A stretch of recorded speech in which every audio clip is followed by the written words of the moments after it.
¿Qué tal, peloteras? ¿Qué tal, peloteros? Ha habido domingo polideportivo. Hemos tenido motos, hemos tenido baloncesto y esos son las zapatillas rechinando con el parqué, naturalmente.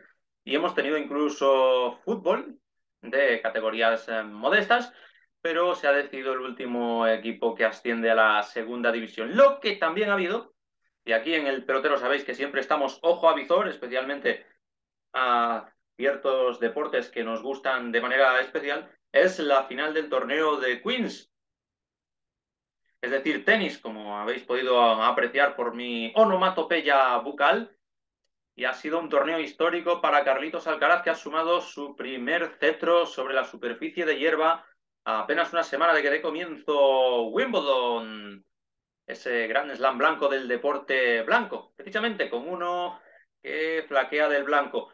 He estado hablando de Carlitos Alcaraz y de sus posibilidades en hierba. Me refiero al gran Michele Fresnicius Jr., a la sazón entrenador en nuestro equipo de fútbol, como dice el profesor, el gran profesor Eduard León, y resulta ser un gran entendido en tenis, el gran Michele Fresnicius Jr. Hablábamos de él y de sus posibilidades, de las posibilidades no de Michele Fresnini, sino de Carlitos Alcaraz de ganar Wimbledon. Y yo le decía que lo veía con más opciones que él. Esta conversación era con el pesimismo latente tras la derrota por lo que la mayoría conoce como calambres y yo como ser electrocutado por Novak Djokovic en las semifinales de Roland Garros. El caso es que me decía Miguel, mi tocayo, yo creo que, no sé, me da la sensación de que no se adapta del todo bien a la hierba, de que esta superficie, él no me lo llegaba a decir, pero en el fondo yo lo intuía, requiere de más experiencia para poder ganar. Y yo, sin embargo, veo que tiene cualidades, tanto de tenis como de desparpajo, es decir, le gusta mucho subir a la red, le gusta mucho hacer dejaditas, como la que os he simulado con ese, como para que se le dé mal la hierba. Y a las pruebas me remito. Wimbledon todavía queda muy lejos de ser ganado porque habría que vencer 7 partidos antes, como en todo Grand Slam que se precie, pero ya las pruebas nos demuestran que es perfectamente capaz de ganar Carlitos sobre la superficie más rápida de todas, sobre la hierba. Ha conseguido su quinto título del año, en finales tiene un registro bastante positivo y me he quedado con un dato bastante impactante de las crónicas y que paso a analizar a continuación. Y es que Carlitos Alcaraz es el tenista más precoz de entre los grandes de los últimos tiempos en ganar sobre hierba. Estoy contando aquí tanto a Rafa Nadal como a Novak Djokovic como a Roger Federer, es decir, el Big Three de toda la vida, de los últimos 20 años de tenis. Además, 20 años exactos, porque empezaba Federer a ganar en 2003 precisamente. Y claro, este dato me dejaba bastante boquiabierto y patidifuso. Con lo cual, ¿qué he hecho? Pues más periodismo, periodismo de investigación, contrastar cuándo y por qué y cómo y de qué manera ganaban tanto Nadal como Djokovic como Federer. No os quiero aburrir, no quiero estar aquí media hora dando los datos, pero sí quiero dejar constancia de mi profunda labor de investigación y por tanto os colgaré, para quien sea tan loco del tenis como yo, os colgaré no a vosotros, sino los enlaces para que podáis ampliar estos datitos que os voy a dar de manera más o menos sucinta, que al final me acabo enrollando mucho, de cómo ganaron tanto Nadal como Djokovic como Federer los primeros títulos en hierba. Hay que decir que, claro, que tanto Nadal como Federer ganan en torno a los 22 años, cosa que Alcaraz ha adelantado a ambos por mucho, porque Carlos apenas cuenta con 20 años, un mes y 20 días. Incluso en el caso de Novak Djokovic, tuvo que esperar hasta las 24 primaveras. Y aparte de esto, es que el título de Djokovic llegaba ya a su sexta temporada jugando sobre hierba, 5 llevaba Nadal y 4 llevaba Federer, disputando partidos sobre esta superficie, mientras que Alcaraz solo ha necesitado 2. ¿Qué hay que decir también? Bueno, que hasta ahora todos son datos favorables a Carlitos, pero que hay que rebajar un poco el suflé, añadiendo que antes los cuadros de tenis en general y de hierba en particular eran más complejos porque te podías cruzar con auténticos especialistas ya desde las primeras rondas.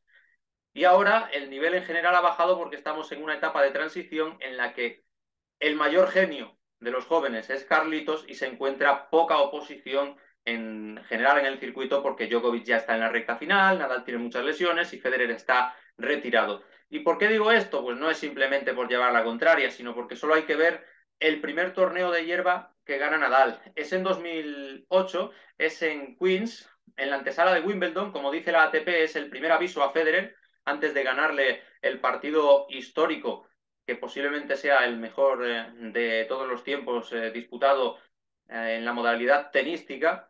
Y Nadal gana a Djokovic para avisarlo de esa manera en esa final de Queens, pero es que antes de ganar a Djokovic en toda una final de un torneo 500, se había tenido que deshacer el tenista manacorí tanto de Ivo Karlovic como de Andy Roddick e incluso de Kei Nishikori, que todavía estaba empezando en aquel momento. Pero fijaos, Roddick, Karlovic y Djokovic eran posiblemente tres de los cinco mayores especialistas de la época sobre hierba, e igual me estoy quedando muy corto. Eso solo para ganar Queens.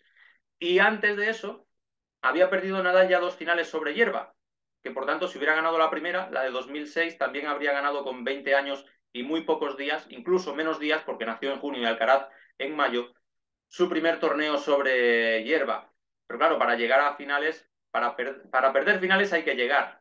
Y las perdió contra el mejor de siempre sobre hierba, contra Roger Federer, al que luego ganaría. Por tanto, esa es la explicación de que Nadal, hasta los 22 años, no ganara su primer torneo en la superficie en la que estamos comparando a los tres grandes contra Carlitos Alcaraz. También conseguiría en torno a los 22 años Federer su primer cetro, y esto es más sorprendente para mí, es lo más sorprendente de todo lo que voy a contar, porque Federer tuvo un dominio tiránico y titánico sobre hierba, ganó 5 Wimbledons consecutivos, 6 de 7, solo interrumpidos por Nadal, sumó 65 victorias seguidas sobre hierba, sumándoles también las de los torneos previos a Wimbledon, que él solía acudir a Halle, del mismo modo que Nadal acudía a Queens.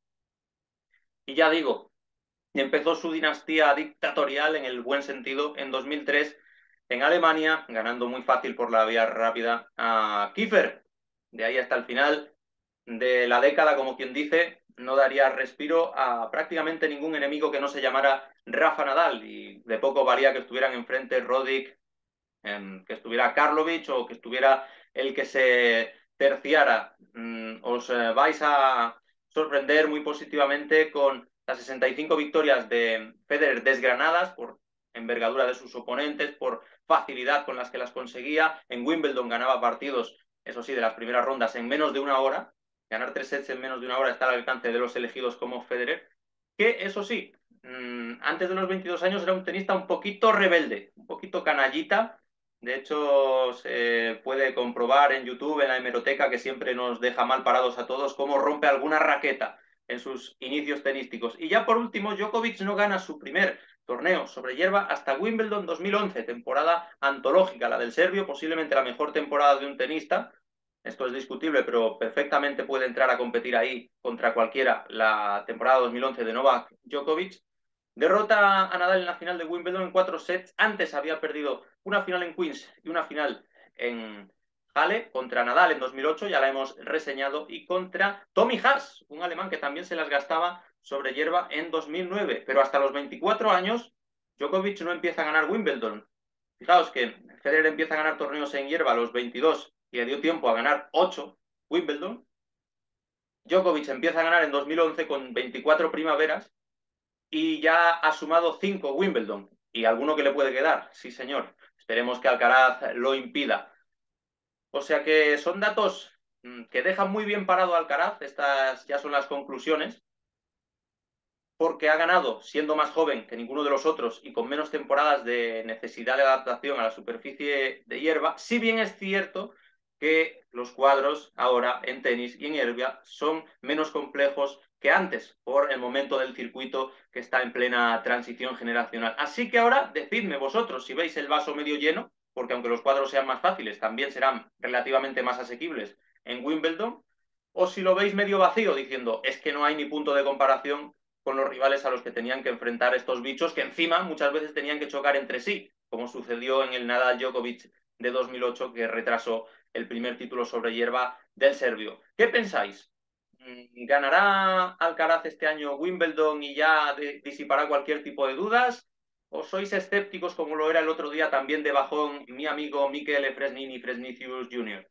Dejádmelo en comentarios y como siempre os animo a suscribiros, a compartir y a darle like a este vídeo. Nos vemos muy pronto con muchos más vídeos de polideportivo y por supuesto de fútbol, pero hoy ha tocado deporte blanco. ¿Ganará Alcaraz Wimbledon? Lo sabremos en 3 semanas. Hasta la vista.